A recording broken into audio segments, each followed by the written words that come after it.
औज़ुबिल्लाहिमिनश्शैतानिर्रजीम बिस्मिल्लाहिर्रहमानिर्रहीम अल्लाहुम्मा सल्लि अला सय्यिदना मुहम्मद व अला आलि सय्यिदना मुहम्मद व बारिक वसल्लम। अच्छा जी, पारा नंबर 24 आज सूरह मोमिन पढ़ते हैं।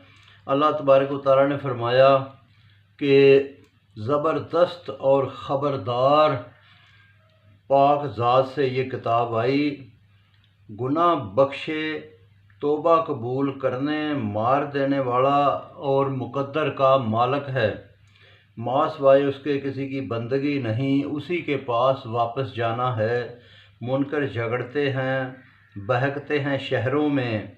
नूह की कौम की तरह कई और ने झुटलाया, अजाब आए, आगे दोज़ख है। अर्श उठाने वाले अल्लाह ताला की हम्दो सना करते हैं, यकीन रखते हैं, गुनाह बख्शवाते हैं अहले ईमान के।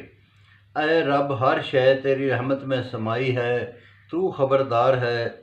तौबा करने वालों को माफ़ फरमा, दोज़ख से बचा, तमाम नेकों को जन्नत दे, शामते अमाल से बचा। ये बड़ी मुराद है। फरिश्ते कहेंगे तुम्हारी बेजारी से खुदा बढ़कर बेजार था। जब इनकार करते थे बोलेंगे 2 मरतबा ज़िंदगी और मौत के बाद रास्ता है। जवाब मिलेगा तुमने इनकार किया वहदानियत का, अब जो हुक्म करेगा अल्लाह वही होगा। वो निशानियाँ रोज़ी देता है सोच रजू वाले लोगों को। खालिसन अल्लाह की बंदगी करो, चाहे मुनकरों को बुरा ही लगे। साहिब तख्त जिसे चाहता है गैब उतारता है कि लोगों को डराए। जब सब कुछ अयां होगा राज उसी का है, बदला कमाई का, जुल्म नहीं हिसाब होगा। क़यामत में दिल निकल जाएंगे, ना कोई सिफारिश ना कोई दोस्त। दिलों के भेद की भी अल्लाह को खबर है। इंसाफ वाले को क्या जाने कि नकली माबूद ना किसी की वो सुनते हैं ना वो कुछ देते हैं। देखो पहले ज़ोरावर मुनकरों का भी अंजाम बुरा हुआ, ये बच ना पाएंगे। बेशक अल्लाह ज़ोरावर है। मूसा निशानियों के साथ आए।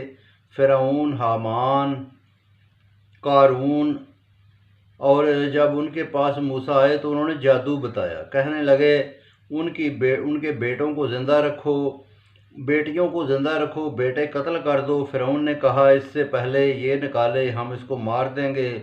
मूसा ने कहा अल्लाह की पनाह, क़यामत में सख्त हिसाब है।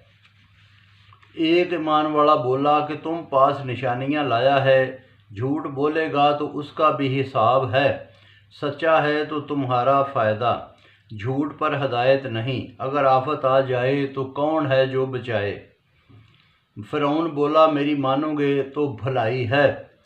बोला डरता हूँ कि आद समूद नूह की कौम की तरह अंजाम ना हो। अल्लाह बेइंसाफ नहीं, तुम क़यामत में बच ना सकोगे। बहुत शुक्रिया जी, बाकी इंशाल्लाह कल पढ़ें।